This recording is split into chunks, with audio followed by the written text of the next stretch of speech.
Marketing- und Innovation Forum Europe 2012. Wir haben bei uns Rand Fishkin. Er hat die zweite Keynote heute gesprochen. Und wir wollen ein bisschen über SEO natürlich sprechen. Rand, everybody is talking about social media, and in Germany there was a very, very big discussion about Google Plus and something like that. What do you think? Will it come to a very big competition between Facebook and Google Plus? In some ways, yes, but I think in a lot of ways, not necessarily. The reason is less because I think Google Plus will fail, and more because I think Facebook and Google Plus are going to be very different. Okay.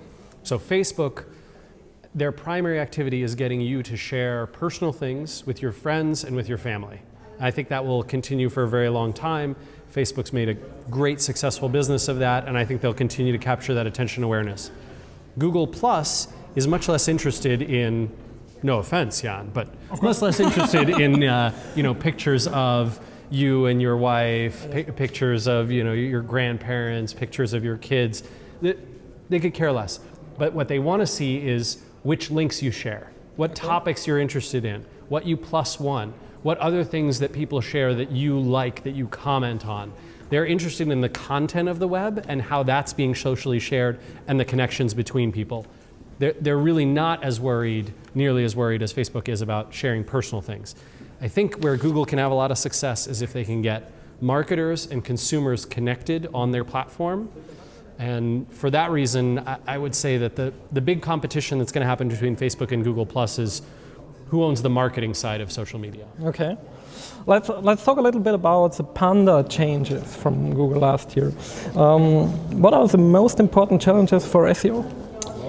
Well, so what Panda really did is it said, we are going to look at not only the classic signals of what is the content on your page, who's linking to you and how many links do you have and how important are those links, but we're also now going to start looking at user and usage behavior and modeling those out. And if we see things like, people come to this page and they really dislike the advertising, and they dislike that the content is far below the fold, and they dislike that the design doesn't look good and professional, and they're clicking the back button a lot, and they're not spending time on the page, that can actually hurt you actively following the Panda update. And it's not just your site. So you might have a site that actually does well with those features, but Google has seen that in aggregate across the web, they have not done well, and so you get penalized for them. So you just have to be much more careful and cautious and generous with your user experience. So does that mean we have to combine a kind of communication approach in detail with the SEO approach?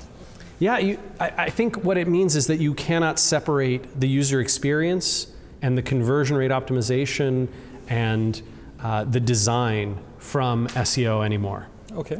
Those could previously, they were always overlapping fields, and now I think the Venn diagram is one circle.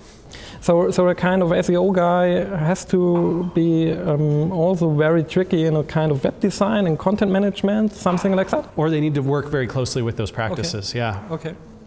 Let's talk a little bit about a quite big problem, spam.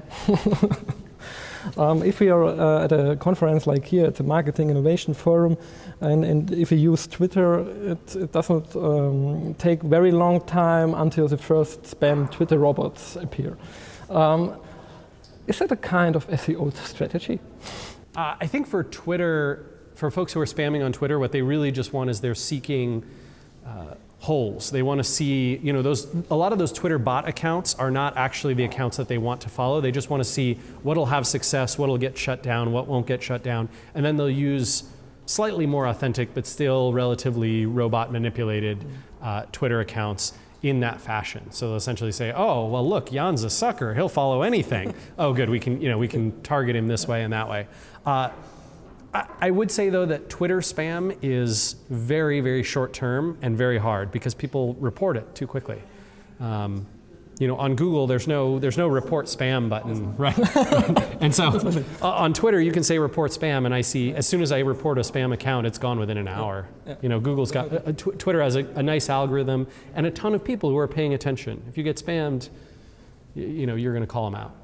What are the three most important tips or tricks which you have to follow if you do a very, very good SEO strategy on site? On site. So I think the first thing is you have to have great metrics. Okay. So these mean that your analytics and your data reporting are very solid and you're following those consistently. So you're looking at which search engines are sending me visits and how many pages are receiving visits, how many keywords are sending traffic, what are the quality of search visits, and then going back and saying, hey, this is the type of content that's successful and I can produce that again and again. This is what's scalable content, meaning, I'm the CEO of SEOmoz. I write on the blog once a week. It's not scalable. It may work well, but it's not unscalable. What's scalable is a user-generated content platform, a Q&A platform, a place where anyone can submit a blog post from the industry and get it distributed to a large number of readers. That kind of stuff is very, very scalable, and it's a very successful strategy that we can repeat and see the metrics on and know that it's valuable and keep doing it. This becomes a challenge not only of what works, but what works at scale. Okay, and in Germany there's a quite long discussion. What is more important, the on-site optimization or the off-site link building, etc.? What do you think? What's the answer? So I don't think that you can, especially after Google Panda, even before a little bit, but especially after Panda, you can't separate the two. Okay. You could go and create a relatively crappy page. It doesn't have phenomenal content, and the design's not great, and it doesn't really help convert visitors. Why bother getting it ranked? What is your goal? I don't really understand. Like, what value will it have? And I think the same thing is also true from the perspective of, as Google gets more and more socially savvy, they're going to see that, hey, this page earned a bunch of links, but nobody socially shared it. No real accounts socially shared it. That's very right. That's very, very suspicious. Okay. And I think that Google will use those social signals to help eliminate a lot of the web spam that they've been seeing and a lot of the manipulative link building that currently helps content perform well. Sehr, sehr spannende Thesen heute von Rand Fishkin. Schauen Sie doch mal bitte auch auf das Blog SEOmoz.org.